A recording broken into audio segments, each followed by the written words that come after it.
फेरेंगा सारनाव थांनायाव ओरैबायदि बेबहार खालामदों जोंखौ थारमाने जोङो थांनाय लोगो लोगो होनबाय मा लानानै फैदों जों होनबाय आहमेद सारनि थाखाय जोङो फैदोंमोन होननायाव मा खालामबाय बे आहमेद सार बे नामखौ आंनि सिगाङाव दा बुं गिबियाव गासैबो रायजो राजा नोंथांमोनखौ आं खुलुमहरग्रोनाय जाबाय मानगोनां रायजो राजा नोंथांमोनानो जोंनि दा समनि थासारिनि सानफ्रोमबोनि आपडेट्सखौ लाखाबाय थाखायो बा नुखाबाय थाखायो खोनाबाय थाखायो नाथाय जेनेरेलि सरासनस्रायै जोंनि बिटिसि पलिटिकेल सिस्टेमनि बाथ्राफोरखौ जों जुदि सावरायनो थाङोब्ला बुंनो थाङोब्ला मानगोनां प्रमद बर' बिथांनि पलिटिकेल केरियारा आपकामिं 2025 बिटिसि बिसायख'थिनि गेजेरजों बिसायख'थिनि उनावहाय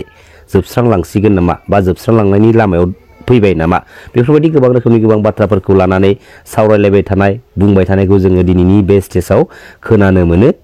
नंगौना रायजो राजा नोंथांमोन दा मोनसे बाथ्राया जाहैबाय मा जे मानगोनां प्रमद बर' बिथांखौ लानानै जोंनि हारिनि गोबां रायजो राजाफ्रा दिनैसिमबो माने सेटिसफाइड गैया गोजोननाय गैया जाय प्रमद बर' बिथाङा जोंनि बड'लेण्ड मुभमेन्टखौ लिडिं खालामदोंमोन बै समाव बिथाङा जोंनि गासै बर' माहारिनि रायजो राजाफोरनि सिगाङाव गोबां रोखोमनि गोबां माने हारि सेन्टिमेन्टेल बाथ्राफोरखौ लाखिबोदोंमोन नाथाय बैफोर लाखिबोनाय बाथ्राफ्रा मोनसे समाव फैयै फैयै माने सिमांसो जालांबाय थिग बेफोरबायदिनो मानगोनां प्रमद बर' बिथाङा थांनाय बिटिआर एकर्डनि उनावहाय जोंनि बिटिसिआव सिइएमनि चेयाराव जिरायनो चान्स मोनबाय बा खाबु मोनबाय बिथाङा सिइएमनि चेयाराव जिरायखांनायनि उनावबो जिरायनायनि सिगाङावहाय पलिटिकेलि जोंनि रायजो राजाफोरनि सिगाङाव गोबां रोखोमनि गोबां माने बाथ्राफोरखौ लाखिबोदोंमोन मानगोनां प्रमद बर' बिथांनि पलिटिकेलि जों रायजो राजानि सिगाङाव खोथा होबोनाय खोथा लाखिबोनाय बाथ्राफोरखौ दिनैसिमबो जोंनि हारिनि रायजो राजाफ्रा लामा नायनानै दङ जे मानगोनां प्रमद बर' बिथाङा जायफोर बाथ्राफोरखौ जों रायजो राजानि सिगाङाव खोथा होबोदोंमोन खोथा लाखिबोदोंमोन बैफोरनि एसेब्लाबो जों रायजो राजानो मावफुंनानै होगोन नामा बेफोरबायदि माखासे बाथ्राफोरखौ मिजिंथिनानै रायजो राजाफ्रा दिनैसिमबो लामा नायनानै दङ आं बुंनाय बाथ्राफोरखौ नोंथांमोना बिजिरलांबानो जाबाय जे सिबिनां बड'फा उपेन्द्रनाथ ब्रह्म जाय बड'फा उपेन्द्रनाथ ब्रह्मनि गालांनाय सानस्रि सोदोमस्रि आरो थांखिनि गेजेर गेजेर जोंनि गासै बर' माहारिखौ लानानै बर' माहारिनि थाखाय आलादा रायजो क्रिएट खालामनाय आलादा रायजो बड'लेण्ड सेपारेट स्टेटखौ दाबिनाय बा सोरजिनो थांनायनि माखासे गणतान्त्रिक लामाजों आन्दलन खालामनाय बै समाव मानगोनां बड'फा उपेन्द्रनाथ ब्रह्मखौबो गुबुन हारिनि माखासे इन्टेलेक्चुयेल पलिटिकेल लिडारफ्रा टार्गेट खालामदोंमन नेशनेल लेभेलनि माखासे पलिटिकेल पार्टिनि लिडारफ्रा टार्गेट खालामदोंमन जे बे मानसिखौ जेरैखि जाया बुरखायनानै फुस्लायनानै पलिटिकेल फिल्डआव लाबोनो हागोन नामा एथ'ग्राब नाजासेयावबो हाजारबार नाजासेयावबो मानगोनां सिबिनां बड'फा उपेन्द्रनाथ ब्रह्मखौ बिसोरो जेबो खेरखेरानो हायाखैमोन थांखिया मोनसेल' जाफुङागौमानि मालाबाबो ओरैबो जाया नंगौना रायजो राजा नोंथांमोन नाथाय जाय बड'फा उपेन्द्रनाथ ब्रह्मनि गालांनाय सानस्रि सोदोमस्रि आरो थांखिनि गेजेर गेजेर गोलाव सम गणतान्त्रिक लामाजों आन्दलन खालामबोयै बोयै दिनैयो गोबां रोखोमनि गोबां जोङो नुथायफोरखौ सावगारिफोरखौ जों नुनो मोनबाय दिनैयो बुहुमनि साफ्रोमबो बर' फिसाफ्रा एबसुनि संबिधाननि बारगा सोरबा एबसुनि बिबानगिरिनि बाथ्रा बुंनायखौ जों दिनैयो खोनासंनो मोनथावनाङा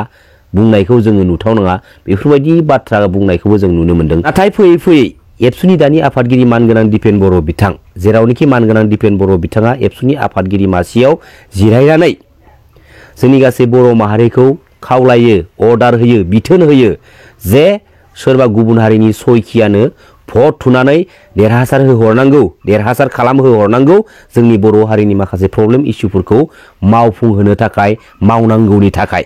दा बेसे दुखुनांथाव बाथ्रा बेसे लाजिथावना बाथ्रा दिनै बुहुमनि साफ्रोमबो बर' फिसाफ्रा मिथिखायो जे एबसु अल बड' स्टुडेन्टस इउनियन जोंनि बर' हारिनि माहारियारि आफाद आरो बे माहारियारि आफाद एबसुखौ मानि थाखाय मा जाहोनाव दानांगौ बाध्य जानानै फैदोंमोन जाय बर' माहारिखौ बै गुबुन हारिनिफ्राय बासायनो थाखाय गुबुन हारिनि गाज्रि खैसानिफ्राय गोजानाव लाबोनो थाखायनो बे माहारियारि आफाद एबसुखौ दानाय जादोंमोन लोगोसे जोंनि बर' हारिनि गेजेराव समाजनि आबहावाफोरखौ फोसाबलांनायजों लोगोसे जोंनि बर' हारिखौ बे बुहुमाव मोनसे गेरेमसा हारि दालांनो थाखाय अराय सम बे बुहुमाव बर' माहारिखौ फसंथा खालामलांनो थाखाय बे माहारियारि आफाद एबसुखौ दानाय जादोंमोन नंगौना रायजो राजा नोंथांमोन नाथाय बे माहारियारि आफाद एबसुनि आफादगिरि बिबानाव थानानै जोंनि बर' माहारिनि बर' फिसाफोरखौ बै गुबुन हारिनि सोरबा सयखियानो जोंनि बर' हारिनि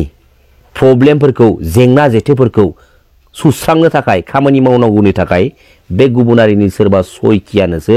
भट थुनो खावलायग्रा सोर बेलाय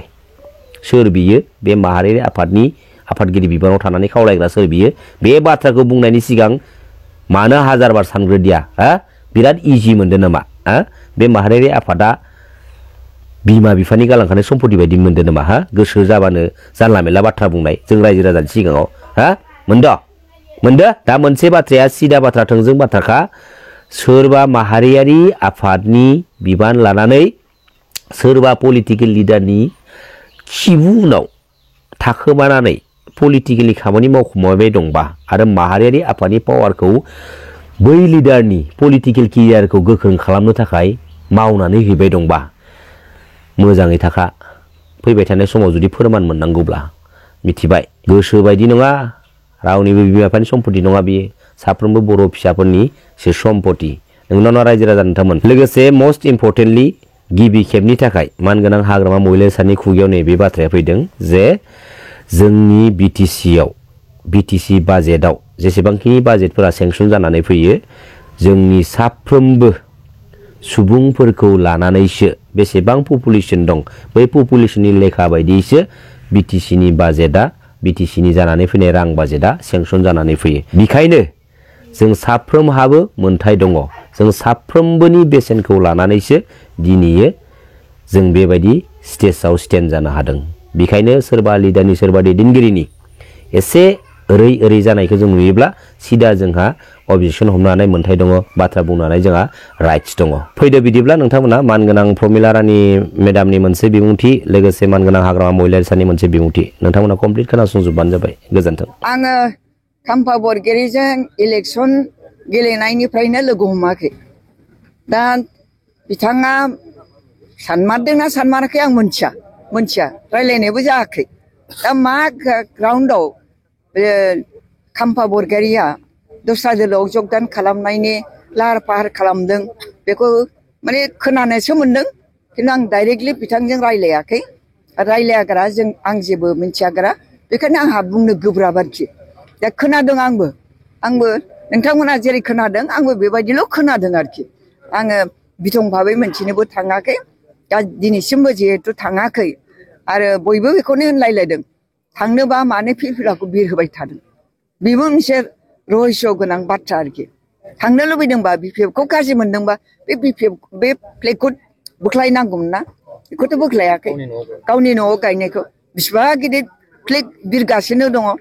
बे हिसाबै माने बिथाङा रायलाय होनलायाव सोरबा बिनि खोथानि भितराव माबा मोनसे खराग मोननानै बुंदों जानो हागौ आरो बिनिफ्रायनो बे अपप्रचारा जादों होननानै आं सानो কিমান জাতি জনগোষ্ঠী আছে সকলৰ সমাজত আজিৰ দিনত হিচাপ নাই মেট্ৰিক পাছ হিচাপ নাই হায়াৰ ছেকেণ্ডাৰী পাছ হিচাপ নাই BA পাছ হিচাপ নাই MCom পাছ বা MSc পাছ বা MA পাছ এই ল'ৰা ছোৱালীসকলক আমি কেনেকৈ সেল্ফ এমপ্লয়মেণ্ট কিবাটো আমি দিব পাৰে তাৰ কাৰণে আমি বেছি গুৰুত্বপূৰ্ণভাৱে আগন্তুক আমাৰ ট্ৰাইব্যুনেল কনফাৰেন্সত আমি আলোচনা কৰিম হয় চাকৰিও পাওঁ চাকৰিটো সম্ভৱ নহয় সবে চাকৰি পোৱাটো সম্ভৱ নহয় অন্ততে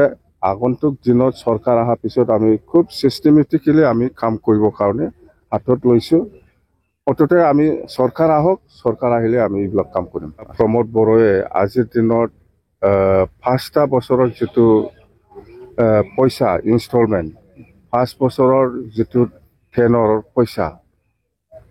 2020ত পইচাটো হি ব্যৱহাৰ কৰিছে 21ত ব্যৱহাৰ কৰিছে 22ত ব্যৱহাৰ কৰিছে 23ত ব্যৱহাৰ কৰিছে 24ত ব্যৱহাৰ কৰিছে 5টা বছৰে পায় ইয়াতকৈ বেছিটো পইচা ব্যৱহাৰ কৰিব নোৱাৰে আপুনি যদি প্ৰমোদ বড়ো কোৱাৰ নিচিনা হিফালে ডিচেম্বৰত যদি হ'ব লাগে তেতিয়াহ'লে 6 বছৰৰ পইচা ইনষ্টলমেণ্ট হি ব্যৱহাৰ কৰিব পাৰিব এটো সম্ভৱ নহয় 5 বছৰ অলৰেডি হৈ গ'ল পইচা ব্যৱহাৰ কৰাটো সেইকাৰণে এতিয়া যেটো মাৰ্চ এপ্ৰিলত যেটো বাজেট হ'ব এই মাৰ্চ এপ্ৰিলৰ বাজেটটো আকৌ প্ৰমোদ বড়োৱে ইউজ কৰিব পাৰিব নাকি কথা সেইটোৱে এই কাৰণে আমি কৈছোঁ যে মাৰ্চ এপ্ৰিলৰ ভিতৰত নিৰ্বাচনটো হ'ব মাৰ্চ এপ্ৰিলত যেটো নতুন বাজেট হ'ব 2025-26ত এই পইচাটো প্ৰমোদে আকৌ ইউজ কৰিব পাৰিব নাকি তেতিয়াহ'লেতো এইটোতো বেআইনী হ'ব কোনো প্ৰাইম মিনিষ্টাৰ কোনো CM বা কোনো কিবাই আজিৰ দিনত 6 বছৰৰ পইচা হাত দিয়াটো মই দেখিবলৈ পোৱা নাই বা হোৱা নাই এনেকুৱা সম্ভৱ নহয় যদি মাৰ্চ এপ্ৰিলত নহয় প্ৰমোদ বড়োৰ নিচিনা যদি